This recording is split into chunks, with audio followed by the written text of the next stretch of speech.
Namaste. Welcome to the Conscious Convo podcast. I am your host and teacher, Pippa Leslie. I'm here to share everything I learn, see, and channel. This podcast is for the conscious and curious beings who are ready to dive deeper into spirituality. I am so grateful you are here.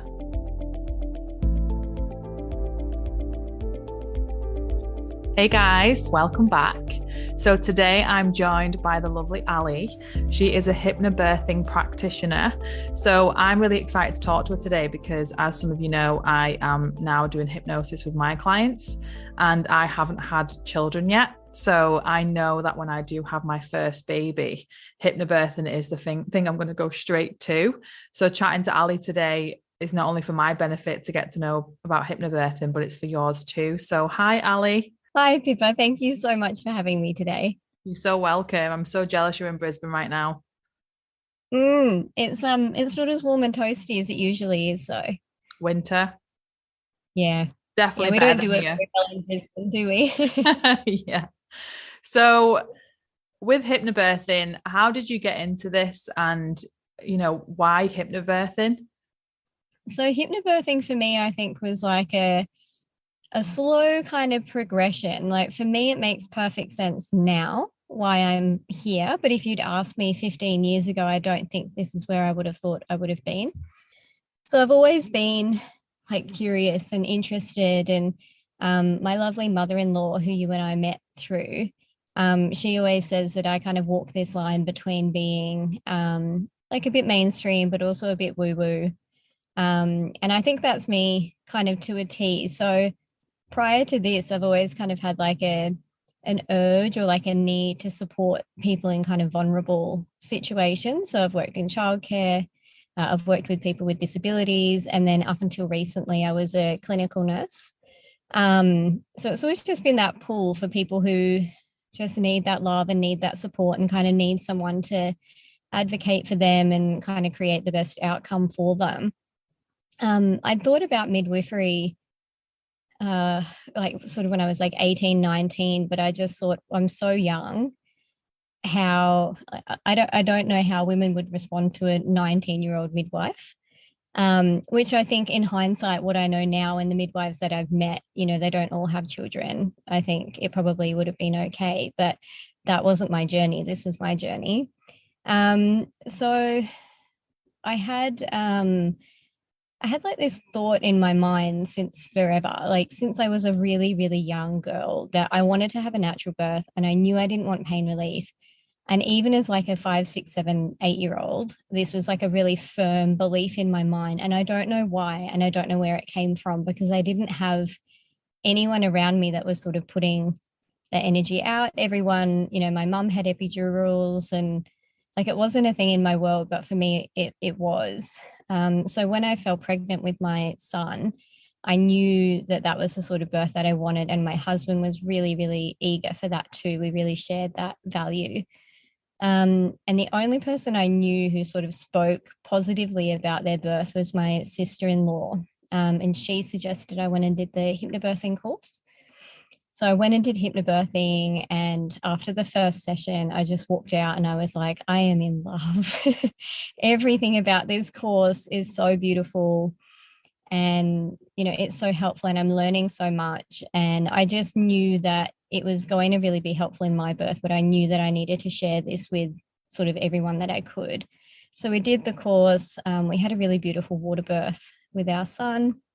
And then I'd planned to do my training after having my son, and the dates that it lined up with the course, I would have been about 39 weeks pregnant with my daughter at the time.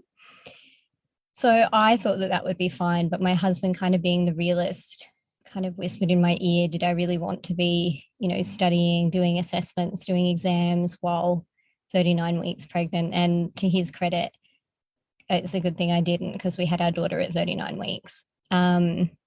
And her birth was really beautiful too. A different birth. She was just in a hurry. She was just being who she is as a little soul. She was just unapologetically there and she wasn't waiting for anyone.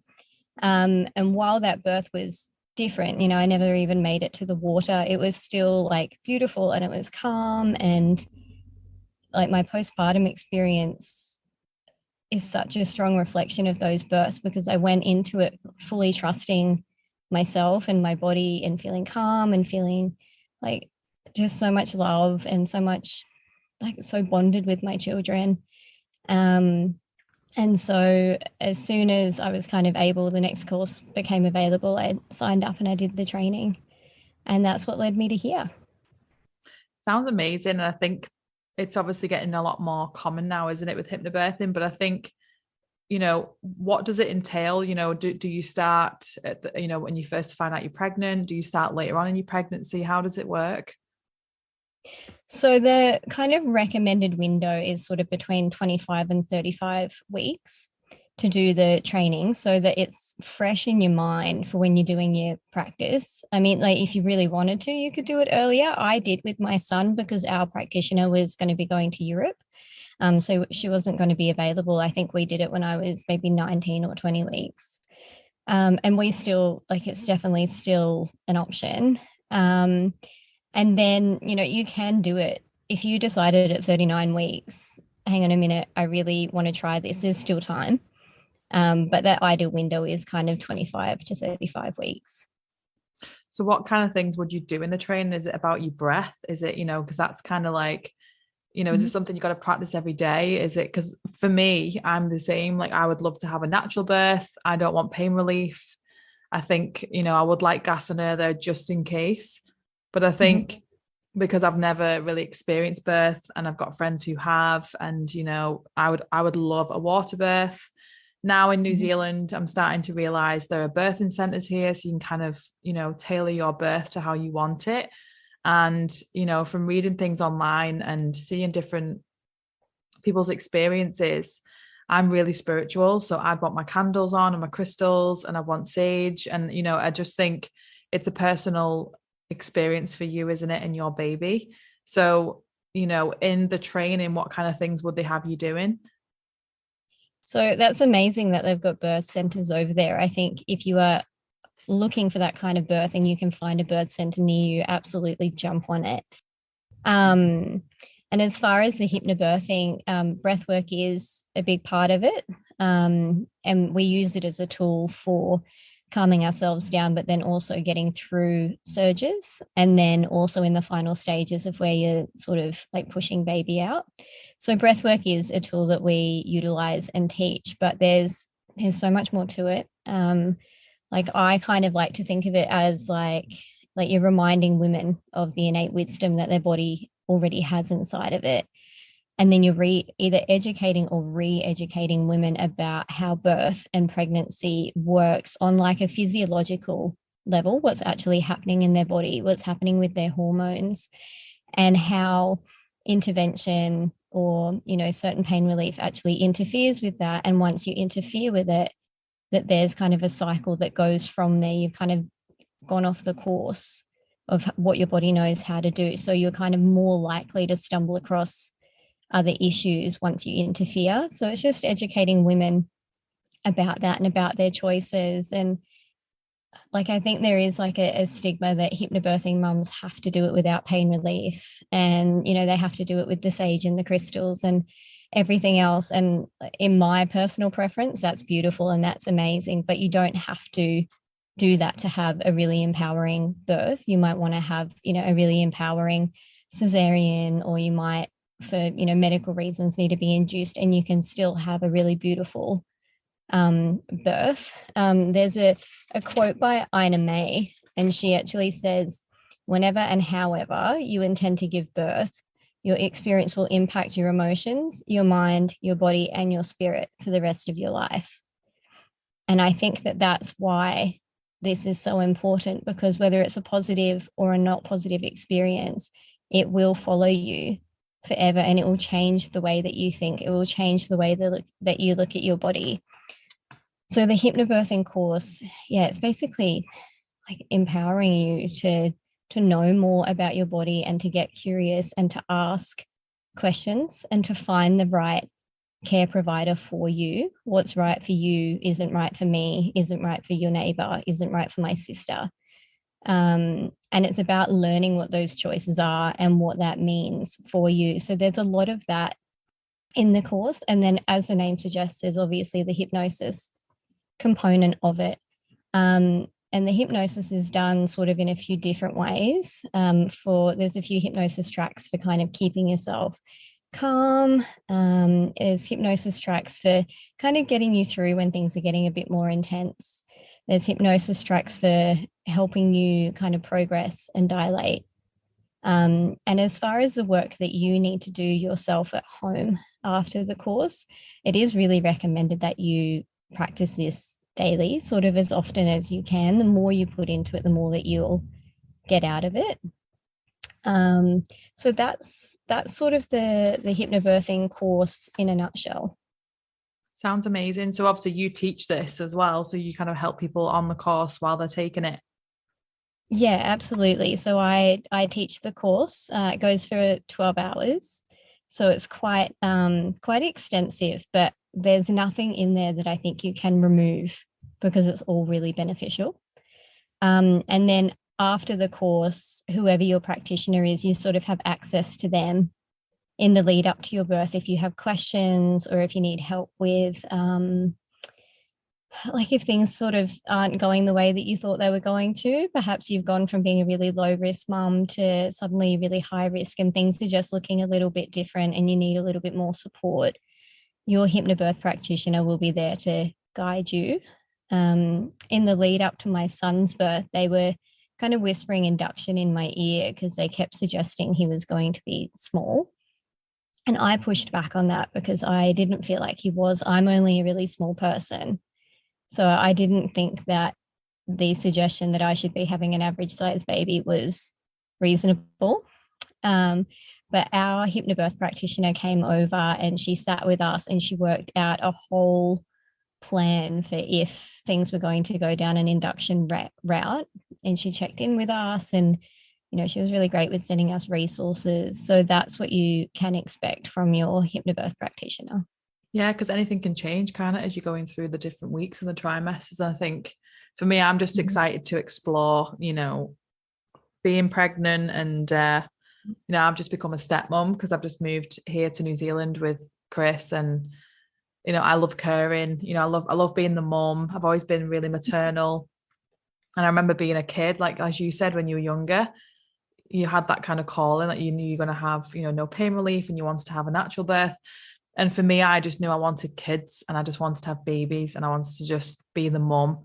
And I remember like I'd invite friends round. I want to, you know, make them dinner. And I was always just that maternal matriarch of the family. And I still am. And I think with hypnobirthing, I've always been drawn to it because of obviously, you know, the hypnosis that I do. But I think it's just for me as well, like what you said earlier really resonated, is that you are reminding women of the innate wisdom and power and strength within them. And yes, pain relief is there. We're in the 21st century, you know, we have pain relief now, it's different. But I think, you know, 2, 3, 4, 500 years plus, they didn't have pain relief.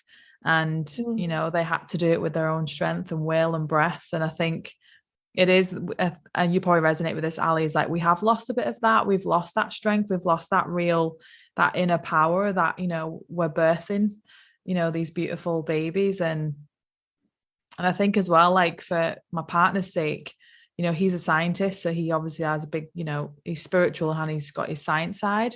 And he like gets a little worried, you know, that I would love a home birth. I think a home birth would be amazing. But a birthing center for me would probably be, you know, if I do more research, would be probably more beneficial. But then he has you know, he's got a bit of the fears around what if something goes wrong, you need a professional with you. And I think for me, I'm just very much, if that's my calling and if that's what's meant, then that's probably what's meant for me. If I had a calling and an intuition that says I should go to the hospital for this birth, it's my own intuition saying that, then that's for me. But I think, as you said, so much is going on in your body at that time. It's, you know, hypnobirthing for me, I would be connecting to that intuition and connecting to my baby and just asking the baby what he or she needs. You know, I think that's kind of a big part for me, is that once I've got this baby growing inside me, when I'm meditating, I'm going to be really connecting to that baby, and that's going to be a really wonderful experience. So with the hypnobirthing, you know, is there history to it? Is there any like origins from it? You know, when did it kind of start? Is it like something that's been done for a long time, or is it kind of new in the last recent years? Yeah, so it's not new at all. Like it's definitely got a longer history. The term hypnobirthing doesn't kind of belong to any one like company or brand, I guess. It's just a method and a philosophy of birthing. And like you were saying, and I'm so glad to hear you say that, you know, you're going to be connecting and you're really going to be listening to that intuition, because also, like you suggested, along the way, we're becoming so disconnected from our intuition. And you know, hypnobirthing really asks you to slow down and to listen. And like being a clinical nurse, I have that science side to me as well. You know, like I'm a spiritual person and I'm interested and I'm curious, but I also really need to know the why and the how and the what and the when. And I want to read studies that can verify things. And like I love that side of things too. And I think that's what's so beautiful about the hypnobirthing course, is that it really marries the actual, like the cold hard facts of this is what's happening in your body with, and listen to your mind and listen to your spirit and honor those things.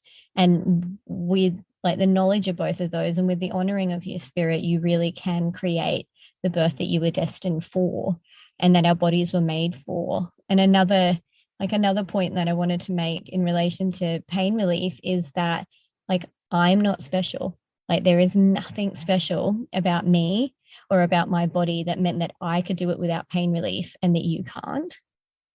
You know, like our bodies are incredible and I'm in awe of our bodies, but they're also not special. You know, all women's bodies were created very, very similarly, and we were created from our head to our toes to birth. That's really, you know, the purpose of the woman form is birthing and breathing, breastfeeding and mothering. And so if we actually stop and pay attention to that and move away from kind of how off track we've gotten with birth, we can, you know, start reclaiming our power and start reclaiming that birth is beautiful and it's not a medical situation. It's a really natural thing. You know, it's the same as there's a quote by Virginia de Orio, and she says, just as a woman's heart knows how to pump and her lungs to fill with air and her hand to pull back from fire, so her body knows how to birth. And I think that's so powerful. You don't question your ability to breathe. You don't question whether you get up in the morning if your legs are going to move. And in the same way, when you're pregnant, you're not going to go to the doctor every day to verify that baby has grown their fingernails and that they've grown their, you know, 10 toes. You just trust that your body's doing it.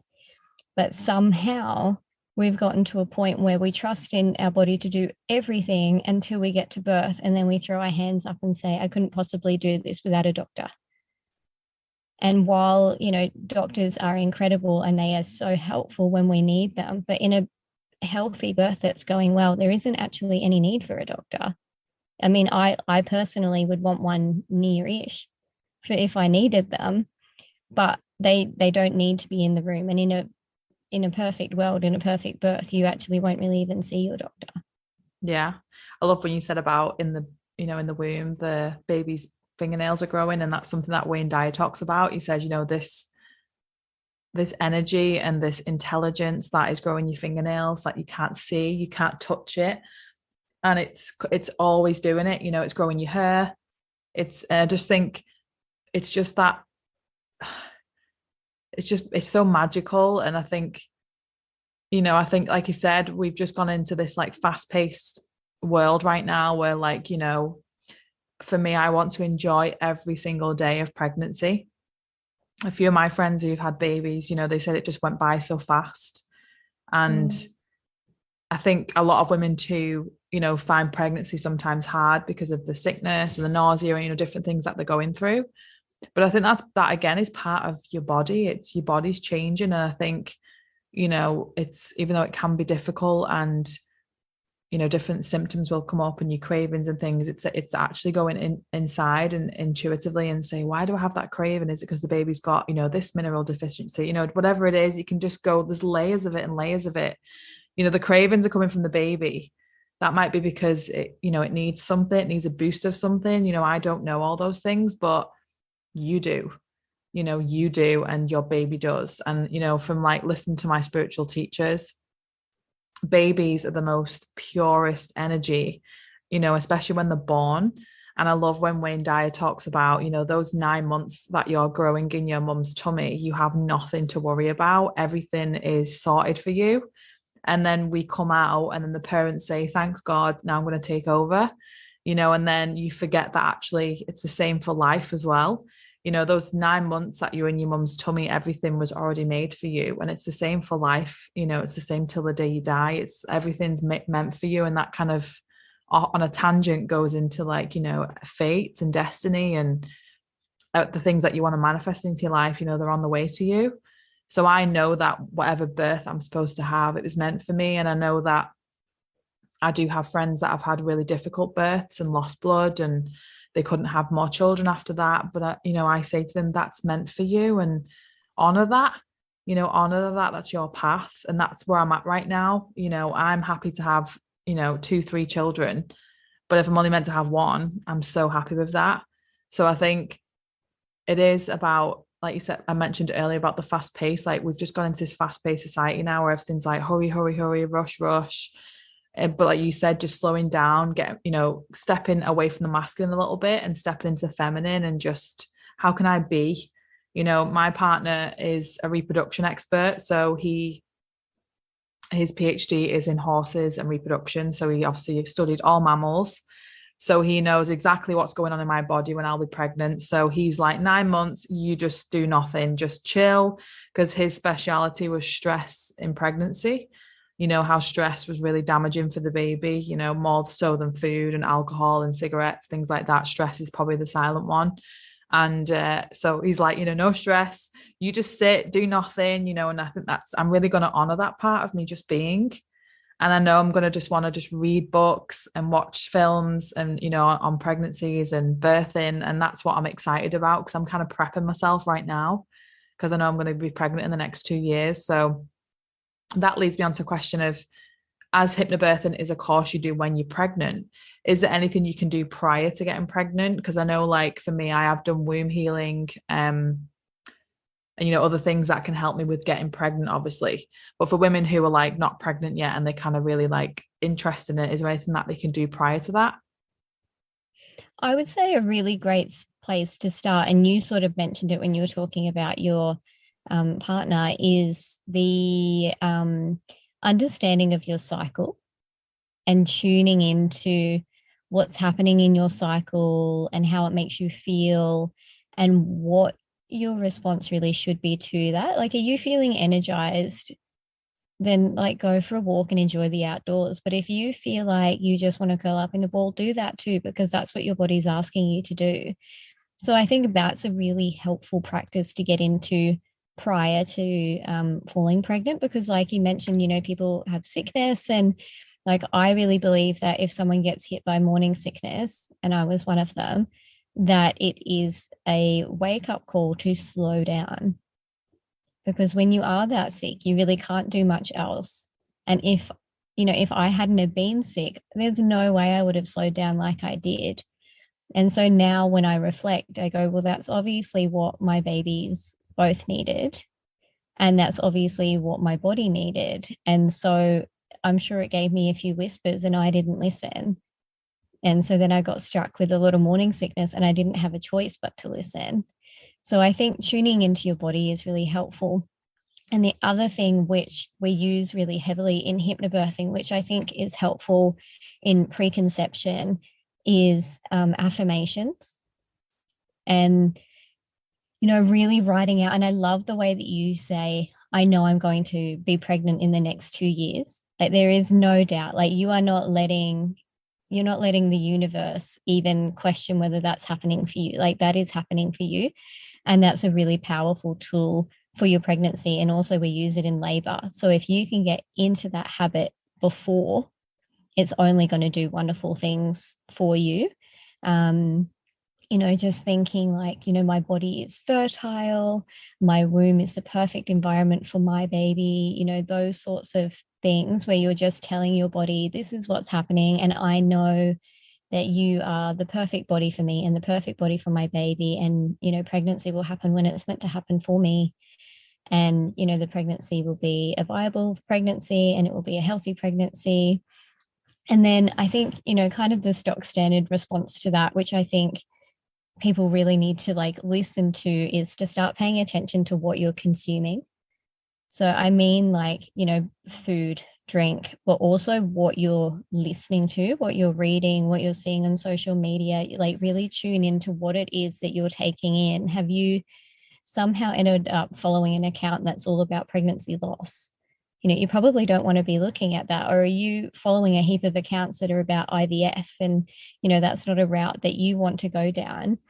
Like just unfollow them and, think about the foods you're eating. Are those foods, how do they translate to, how hospitable your womb's going to be? And what's that doing to your hormones? And are you getting enough fat? Because it's really, really tricky to conceive and to hold a pregnancy if you don't have enough fat in your body. And I don't mean like, go and gorge on donuts every day. I mean, like, have a look at the good fats. Are you getting enough in? Are you hydrating yourself enough? Are you moving? It's actually making me really giddy that you're talking about this, because one of my big goals has been to, it makes me emotional talking about it, because one of my main goals has been to, like, I'm going to get really upset because it's like, it's resonating with me because I'm doing the work right now. Is one of my big goals was to losing weight has always been something that I wanted to kind of, gain. But I stopped worrying about the metrics and I stopped worrying about, how many inches have I lost and things like that. And instead, one of my main goals, because I was separated from my partner for 18 months. So I had a lot of time to think about what I truly want, a lot of time to kind of integrate healing and do a lot of trauma work. Now, I had a lot of trauma with my bowels as a child. And then in later teens, I had a lot of issues with my reproduction. Nothing major, but just certain things, and I had to have, when my pap test, my smears, they came back abnormal a few times, but I actually healed them by doing the womb healing. And one of the main things I've been saying to myself is that I want to lose weight. I want to be stronger. I want to be healthier for my baby before I get pregnant. And that's a big goal of mine right now, is because I want my body to be in a better shape and to be in a better health before I get pregnant. So that's been a huge motivation for me. And one thing as well with, as I mentioned about, the affirmations of I am going to get pregnant in the next 2 years, that's something that I've always kind of, held strong. Is, 5 years ago, I would have put myself down because I'd had all these reproduction issues as a younger, my late teens. And then that spurred me on to think, oh, well, I'm going to have a hard time getting pregnant because I've had XYZ problem. But I didn't let it. I just thought, no, like that was part of my journey. I had to heal younger, in my younger years, to be, because I'm 32 in September, and I think it's a great age to now get pregnant. And my partner's a lot older than me, but he's got 2 children and he's like the best dad ever. He's so paternal, which is great. So I could have let those issues really just make me feel like crap and, oh, I'm going to struggle getting pregnant and, all that kind of stuff. And I haven't. I've kind of honored those issues and that I've actually got through them, and I'm healthy now, and I want to carry on being healthy. And like you said about the healthy fats, I'm putting avocados in my smoothies, my flaxseed oils in my smoothies, I'm really being healthy. And, I'm cutting back on the inflammation. I've cut gluten out my diet. I'm trying to cut down the dairy. So, I'm really trying hard to be healthy. And every day I'm, introducing new things. I've started running, light running. So what's exciting for me, as you're talking about, is about a year ago, I was doing a lot of channeling work, and it was quite an emotional thing that happened, is that I actually connected to my daughter, and it was so weird because I always knew I'd have a girl. I just knew, because I'm such a Disney fanatic, and I always just knew I'd have a little girl so she could be a little princess. And Chris and I were doing a lot of meditations and connection. And I remember that she just came through this door in the meditation. It was like, really deep meditation, and she was like, I'm ready, hurry up, I really want to come to earth. And she was just this soul ready to come to earth. And I've chose you, and I've chose dad. And it was so beautiful. And we connected to her for quite a while when we were separated. And that kept us really like just high energy. And it was because she's such a spiritual soul. Like, it was just so beautiful to watch her in the spirit realm. And I've never really spoke about that on the podcast. So it was quite nice to just say it out loud now. And, I haven't connected to her a lot lately, because since Chris and I have been back together physically, I think she was just there to kind of keep, just in between, just the fun and the love between us, because she brought a lot of joy in from that spirit side. So even that, you can connect to your children even though they're not here yet. And I think that's kind of something that you need to open your mind to, that possibility, because it is. And it's, she might be my first, she might be my second, I don't know, but I connected to her, and her energy was just beautiful. So it just spurs me on to keep being healthy and keep pushing myself to be in a better position. That's so powerful too. I love that. I really love that. When we were having our children, we found out the gender, and my husband and I had been together for 8 years before we had our son. And within maybe 6 months of knowing each other, we were talking about children as you do it, 20 years old, talking about having children. And we just said, yeah, we're going to have one boy and one girl, and the little boy will be first, and his name will be Ezra. And then we'll have a little girl. And we didn't have a name for her yet, but we knew that she would come next. And we always said the little boy will look just like my husband, and the little girl will look just like me.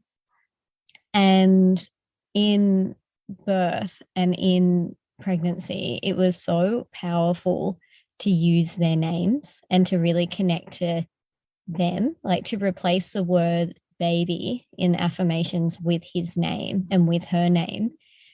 There's something like with that true connection of like not just any baby, like our baby, the one that we love and the one that we've known that we were going to meet forever. There's something so powerful knowing that like you are at the cusp of like holding that little soul that you've been thinking about. So I love that you've done so much of that work already. Well, yeah, we've been telling ourselves for the last 2 years that we're going to have a girl first, and her name's going to be Belle Aurora, which is beautiful dawn, because Beauty and the Beast is my favorite Disney movie, so she's always going to be called Belle.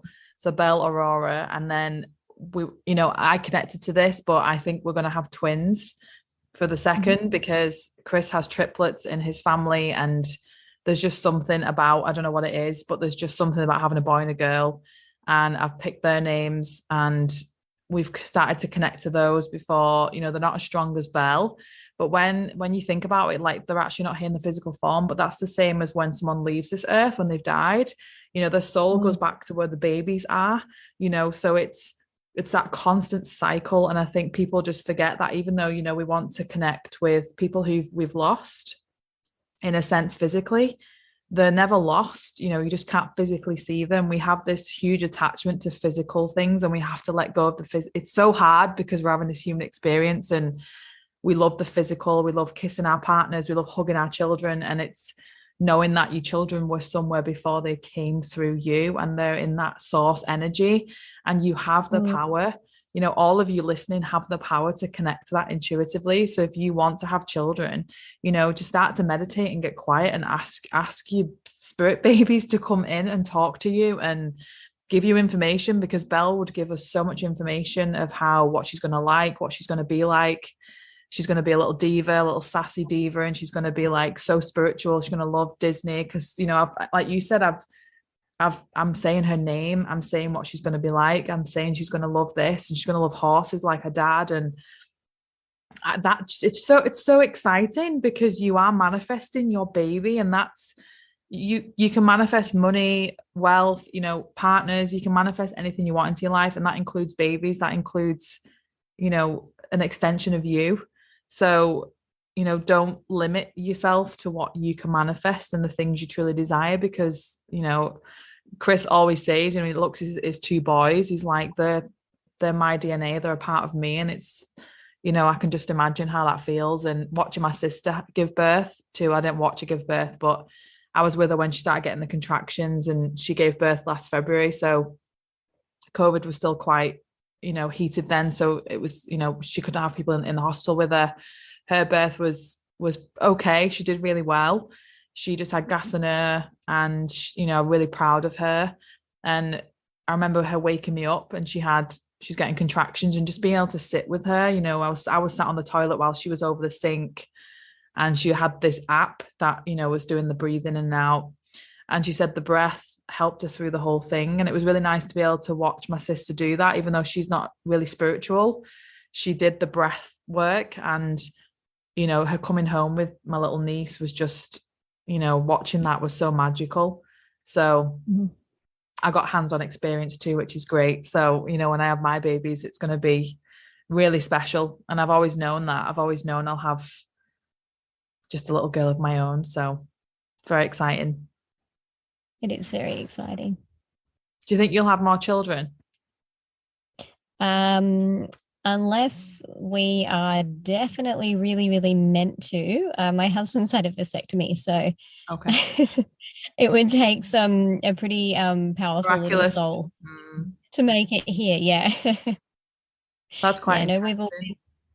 We've always known that we just wanted two. Like, we've always spoken about the boy, the girl, and like I mentioned before, how we always just said they'd look just like us, and it's actually like spooky how much they look like us. People stop us and just go like, wow.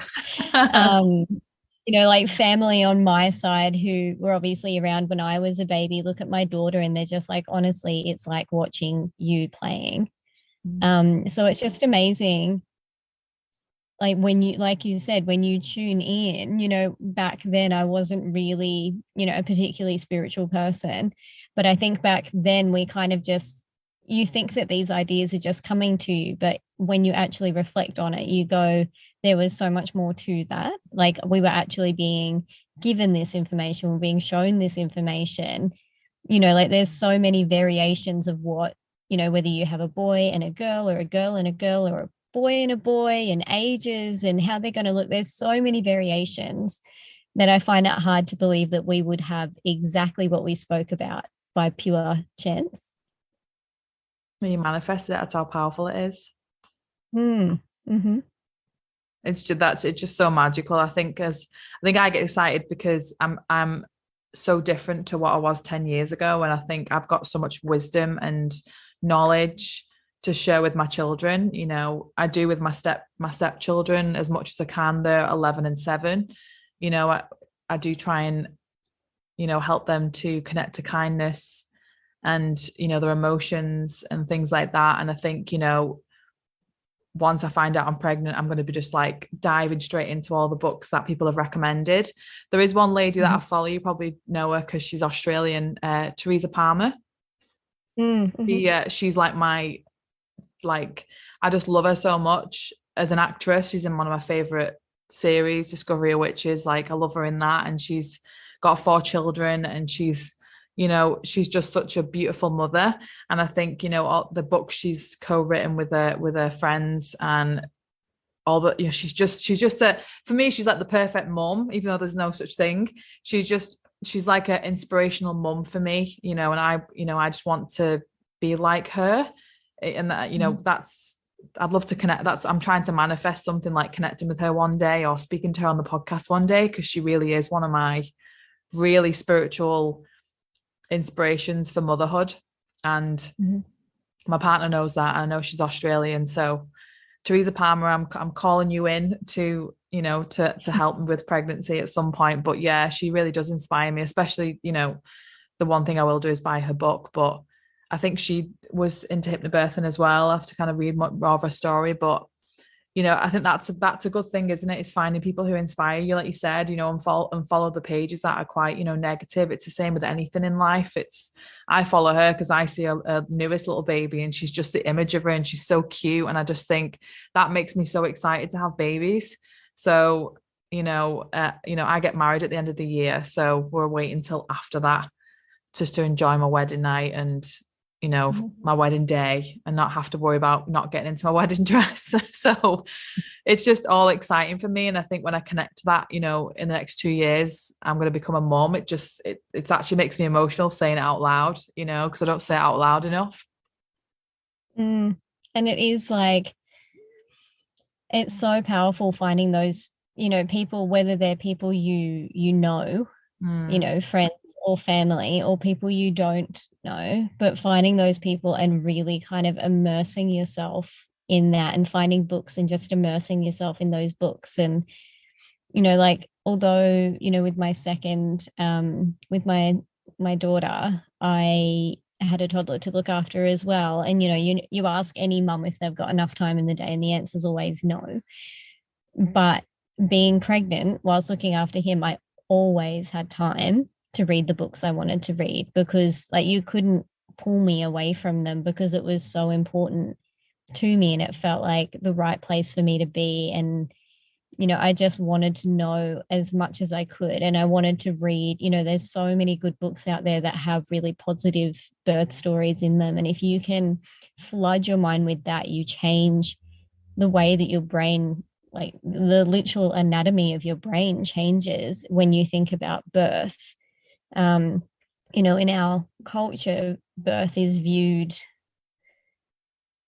like not in a great way. Like people say, oh, it's beautiful and it's miraculous, but the actual like birthing and laboring, like people immediately kind of have a fear response to it based on what we see and what we hear. And like as a culture, we're not really around birth and labor until it's our own. And then you're left with, what you've seen in movies or the horror story that, I don't know, Beryl decided to tell you at the supermarket. That's kind of what you've got with you. And so your body is like going into this huge experience and it's already scared.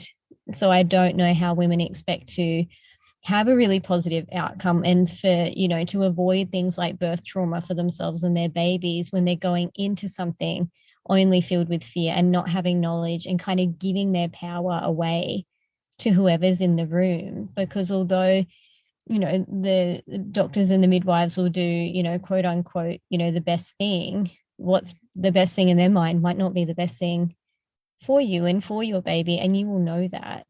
I was just going to say as well, like you said about connecting to yourself, if I was to have a baby 10 years ago, I would have been in fear because I wasn't connected to myself. I was still immature. I hadn't done any healing. So where I am now, much wiser, much older and experienced and done a lot of healing and, connected spiritually, I don't have fear of birth because I know my body's meant to give birth. My body is exactly as it's, I honor my body.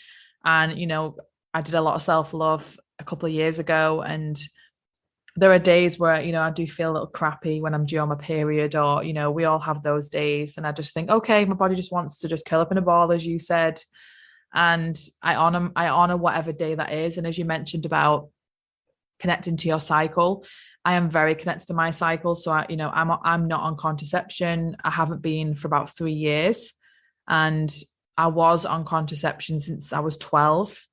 So I was put on the pill at 12 because I started early and it was very painful for me every month. So the pill helped with that. And I remember being on the pill for like probably 16 years. And that's a long time, So coming off it, I remember my spiritual journey had just probably started a year before coming off the pill. And I remember meditating and the message was clear to come off the pill, and that coming off the pill would elevate my spiritual journey because I'm getting rid of a toxin, not exactly a toxin, but I'm getting rid of something that isn't meant for my body. And I kid you not, after about a month, 2 months of not taking the pill anymore, my cycle went back to normal after a month. My spiritual journey just elevated like you wouldn't believe. So I'm not telling anyone to come off the pill. This is just exactly what I'm trying to say is that my body didn't want it in my body anymore. And my whole body has changed since coming off the pill as well, and that day comes, my first day of my period is painful as hell, but I sit with it and I know that my body can get through it. And what I always think is I can get through this because contractions are going to be a lot worse and my body can handle it and I'm strong. And I've tried to stop taking painkillers now as well. Like whenever I get my period, my partner's like, do you want some paracetamol? And I go, no, I'm going to breathe through it. I'm going to just get some popcorn, sit on the couch, watch a movie, and just, distract my mind and just allow myself to just, it's just a day. Mm-hmm. So it's just interesting how now I'm so ready for pregnancy because I'm at a spiritual place where, fear could creep in, but I just don't allow it. And I let fear just stay at the door as my ego stays at the door, and I know that my body and my spirit and everything's going to be magical on that day of when I do give birth. So I think, it's that, positive mindset. And, if you are looking to get pregnant in the next couple of years, I would just say, do the spiritual work, do the healing, connect, meditate, because that's going to help you as well, where you are letting go of the fear. Mm-hmm. Yeah, I would agree with you 100% there. And I can definitely relate to that sudden knowing that the pill isn't for you. I'd been on it for maybe 11 years when I came off. And it's like I was sitting there and then one day I was just like, I don't even know myself. Yeah. I went on this so young. I don't know, my hormones without them being interfered with. I don't know my body without it being interfered with. I don't know my mind. Like, I don't know who I am in a physical and mental and even spiritual sense, because the time that I wasn't on this, I was a child and I'm not a child anymore. So I don't know myself. And while it was sort of scary, it was just like this immediate, like, I know this isn't for me. And I just took myself off the pill. And then it was a similar thing with deciding to fall pregnant. Like, we always knew that we wanted children. It was a very clear thing for both of us. But one day it was like, it started just as like a little whisper, like, you're going to have children, you need to have children. And then a week later, it was like someone was like screaming, like, you need to have children. And I know that other people have felt that. And I wonder if that's your body saying to you, like, now is the perfect time for you. Because for me, it's whispering at the moment, because I know it's kind of coming up to that. And my partner's like, just wait a little bit longer, because, he wants to and we want to enjoy our time together. We've just had 18 months away from each other. And I want to have just a bit some selfish time with him, just reconnecting and doing our spiritual stuff. But yeah, the whispers come in, it's getting louder and louder. And I think I always had this innate wisdom that, as I said, when I was younger, I was always the maternal one. And I always had all my Barbies and my teddies, and I'd have to look after them all. And, it's beautiful to watch little girls, isn't it? Like, they just have this maternal instinct already in them when they want dolls, and they have like a kitchen and they want to give you tea, and it's so cute. And I think as well for me is it's just such a magical experience. And I think when it does happen for me, I know it's going to be divine timing. Mm-hmm. But I think I've always known that once I have my first, it's going to, like you said, it changes you forever. It really does change you forever. And I think, your hormones completely change, you completely change.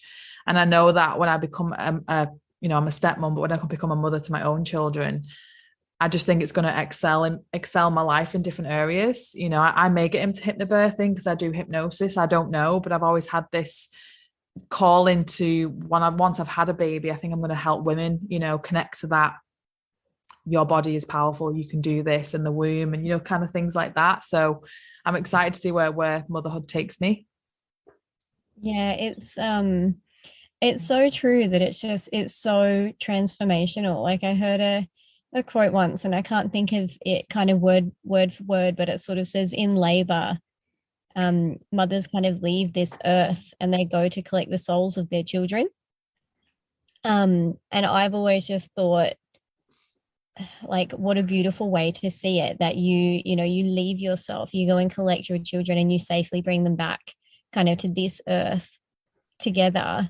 And that is like the beginning of your transformation. Like, all of a sudden, it's not you, it's them. There's so much more to you, and there's so much transformation that happens, and so much that you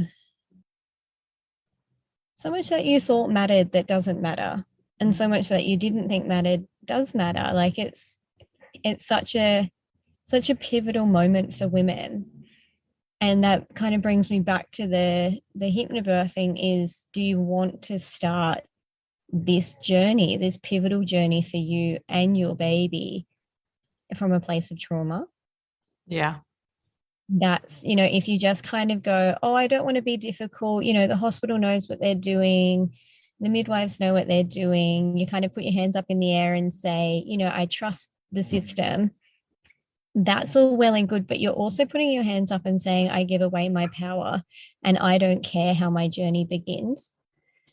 Like you can reclaim all of that and you can have the birth that you want.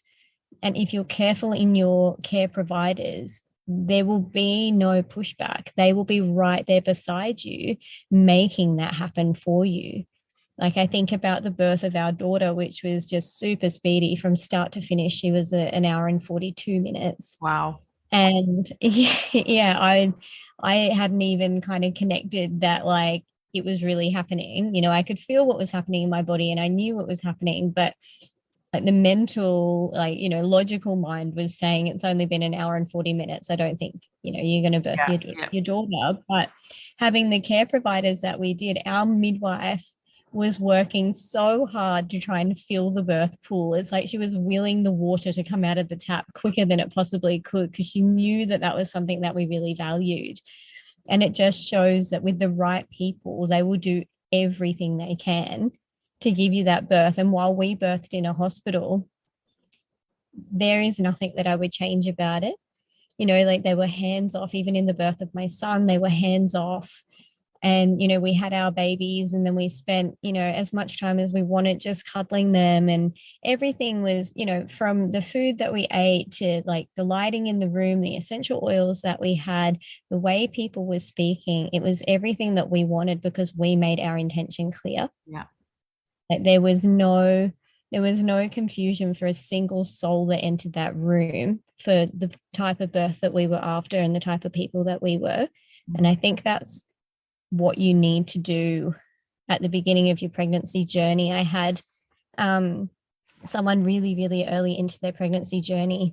She was asking me advice on care providers and, public versus private and all those sorts of questions the other day. And I said, before you even look down that route, you need to work out what your highest value in pregnancy and birth is, and then work from there. Yeah. You can't pick your care provider until it is, what you really, really, really want. Yeah. I liked how you mentioned trauma as well, because, I believe when you heal your trauma, you heal your maternal line.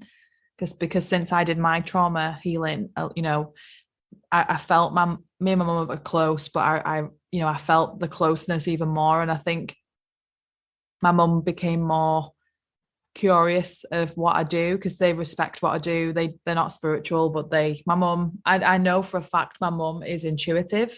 I know she, as we all are, but I know my mum is, and I just think I wish she would connect to it, and she may do, and I hope she does. And I think, it's nice. Before I left the UK, we had a lot of time because I moved back in with my parents because I'd sold my house, and it was nice to be able to connect with my mum in that way. And one thing I wanted to mention as well was when I was doing a lot of womb healing, there was something that came up in my meditation, which was so powerful. And I'd always felt closer to my dad. And I don't know why. I was always a daddy's girl. And I think I could tell that bothered my mum. I could tell it bothered her, and it bothered me because I didn't want to be like that. But I started to realize that with the trauma, there was something that I wanted to connect to and I couldn't think of it. So when it was meditating, I was like, what is it with the closeness to my mom and my dad? And the message that came through was when I was 3 weeks early. So I was a cesarean, and there was something about, I didn't get the first skin on skin with my mum.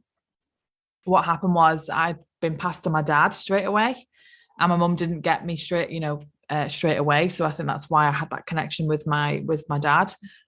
But when I asked my mum that, I didn't realize that's what happened. I just had the vision. I had the vision of coming out my mum's tummy and I'd been passed to my dad, and I was being weighed because I was only 5 pounds. So I was only a small baby. But I remember speaking, it was years ago. I remember just my mum was ironing upstairs and I went upstairs and I said, Mum, I've been doing some healing work and I wanted to just know what happened at my birth. I know I was early, but did they pass me straight to you? And she said, no, you went to your dad. It was a while before I could hold you. And I know that initial bond was, and we both started crying and we just hugged each other. And it was just such a healing moment for me. And then ever since then, me and my mum have just been a lot closer. And it's been so nice. And each time I do healing, each time I explore things, I can see the curiosity in my mum coming through. So, you don't realize how powerful your healing is, from all different levels. Mm-hmm. And that's a really good thing to touch on there, is that women that have kind of experienced birth trauma, with their first baby, that like hypnobirthing, and it doesn't have to be hypnobirthing. There are other, modalities, but doing the work to have a different experience the second time can be so healing for you and so healing for your children. And, like I'm a really firm kind of advocate for kind of mindfully changing the dialogue that we use around birth and how like the impacts for us and for our children and for the generations to come. And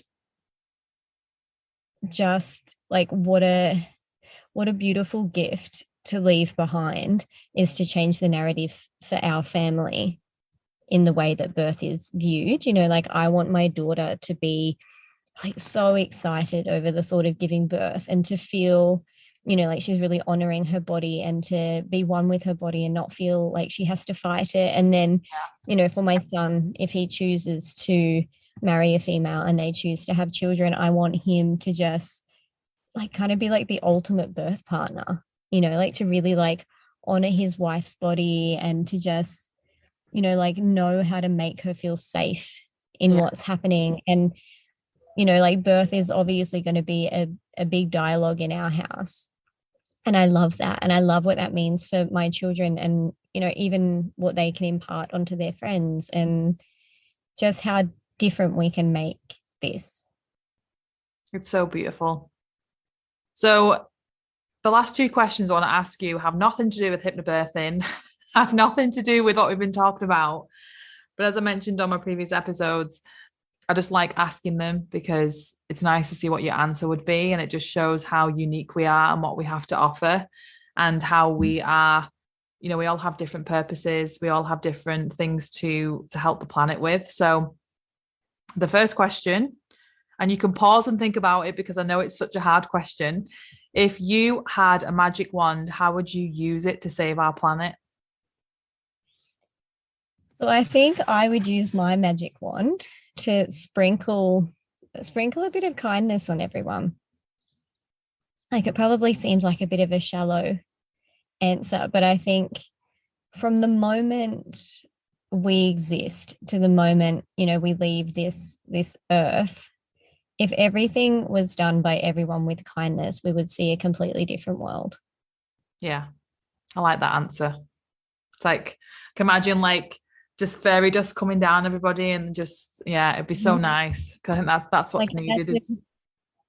Yeah, imagine like babies being received into the world and all they have is like kindness from, the midwives or whoever's present, and their mum is kind and their father is kind and their friends and family are kind. And then this beautiful soul will grow up feeling all that kindness and they will pass that kindness. Yeah, it's just like this beautiful thing that we're just, if everything was done with kindness, I think we would see a lot of change. Like we'd see peace. I think that's where peace, like kindness and love are the same thing, aren't they? It's just that love. And if that's all they knew, it's like Wayne Dyer says, you can't give away what you don't have. So if all you have is kindness, it's all you have to give away. So yeah, it's a good one. Fill them up with kindness, sprinkle it over them. I love that. The second question, Ali, is what 3 things do you think humans can do right now to raise their consciousness? So I think the first one would be to block out the noise around you and to look within.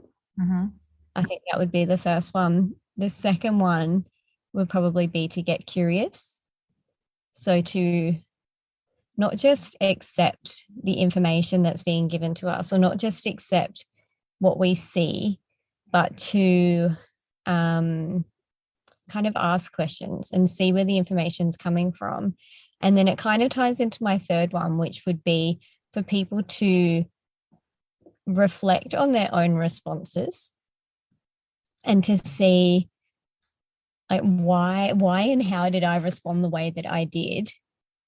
Because, you know, in so many situations, we perceive things the way that they weren't meant to be perceived, and what it could mean for our own consciousness if we actually kind of evaluated where we're coming from and kind of removed our own bias and our own kind of not necessarily remove our experience through life, because that's important, but to actually, like, I guess, to get out of your ego. Yeah. And to see things, you know, sort of as they are, which sounds like it kind of counteracts the thing where I'm saying don't see things as they are, but it's like, you know, like remove the noise, but actually see things as they are. Yeah, I love that. It's the great feedback. Yeah, people could take that. It actually kind of, that's like a nice little confirmation of my new membership that I'm starting next month. It's called Pause with Pippa. So it's about pausing before you react, and pausing before you let your ego creep in, pausing before you say something.